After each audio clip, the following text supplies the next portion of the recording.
Hello students, today we will be doing with the topic for the force on a moving charge in a uniform magnetic field. So we are going to take a charge particle and we are going to find out the force experienced by it in a uniform magnetic field.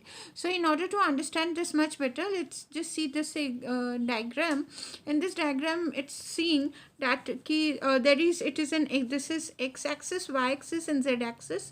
So in the xy plane, here the charge p at point p, the charge is taken and the charge is moving with velocity v vector, making an angle theta with the magnetic field. Okay, so in this case what you really find that it is making an angle theta with the magnetic field. So the charge is lying in the xy plane, and the direction of the force experienced is perpendicular to the plane. So this is the direction of the force. So what we really find that, suppose if we take a charge q and this is moving in a magnetic field b vector with a velocity v vector, then the force experienced is given as q equals to f vector is equals to q v vector cross b vector. So in this case, q is the charge that the charge particle is having, v vector is the velocity of the charge, and b vector is the magnetic field. So in this case, if we take the magnitude of the force, then the magnitude of the force is given as q v b sine theta, and at the same time the direction of the magnetic field is of the magnetic field and is governed by the right hand screw rule. So that is the right hand screw rule, we can get it from that. Now you can see that here the angle theta plays a very dominant role, very important role in giving the different the force, what the force the charge particle will experience. So it all depends upon the value of angle theta. Now in this case, suppose if we consider that the charge particle is moving parallel to the magnetic field or anti-parallel to the magnetic field. Now when we refer the word parallel or anti-parallel, it simply means the direction of this charge particle is not with an angle theta, but rather it is moving parallel to the magnetic field, or it is moving anti-parallel to the magnetic field. In both the case, the theta becomes equals to theta is either 0 degree or 180 degree. So if we take theta as 0 degree or 180 degree, you can find that the value of the force comes as 0, because we have the formula f is equals to qvb sine theta. Qvb sine 0 degree is 0, or f is equals to qvb sine 180 degree. Sine 180 degree is again 0. So what we really find that the force experienced is 0. So in this both the case, we find that the force, there is no force experienced by the charged particle. The second case, if we consider that if the charged particle is moving, now in this case one thing more that it has to be taken care of, we can easily with this formula b equals to q f divided by q v, because sine theta is a dimensionless number. So with this substituting this, we can easily find out the dimensional formula b, and this comes out as equals to mt to the power minus 2 a to the power minus 1.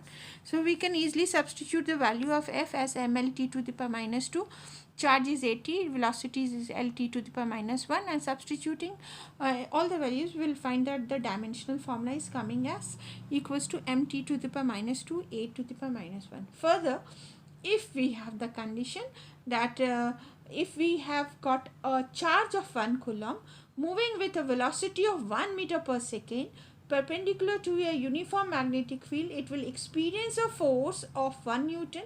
Then the magnitude of the field is 1 Tesla. So that is the definition of the Tesla. So what does the definition of Tesla is given?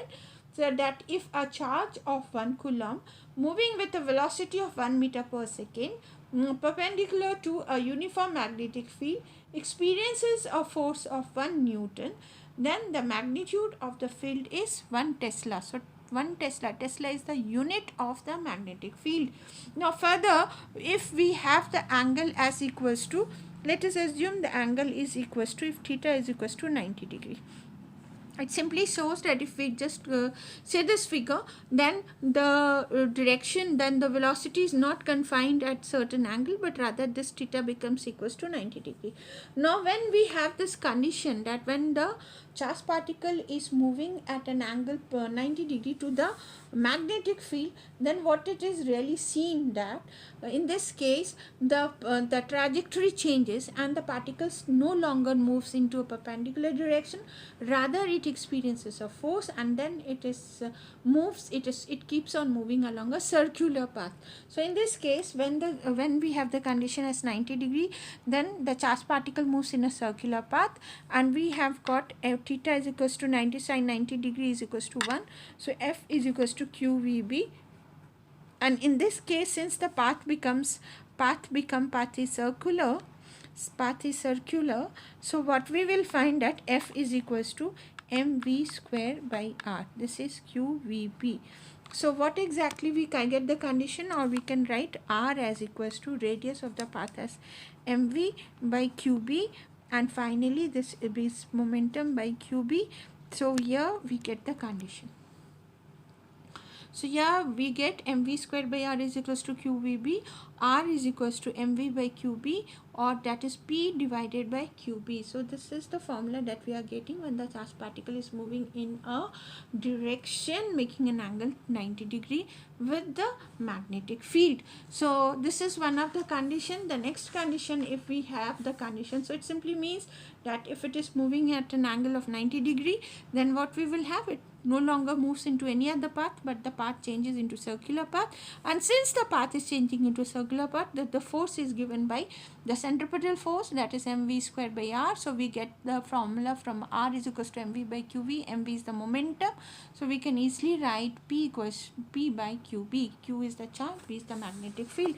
Now let us assume if the charged particle moves any other angle, when we have the condition velocity vector is not perpendicular on b vector. It means what? It is moving with any other angle, not 0 degree. That means that theta is lying between 0 degree and 90 degree. So in this case, if this is the condition, that if theta is lying between 0 degree or 90 degree, then v vector is resolved into its component. V vector gets resolved. V vector is resolved into two components, that is v cos theta, which is parallel to b vector, and we have got v sin theta, which is perpendicular to b vector. Okay, so in this case the path becomes helical. As a result, path becomes helical.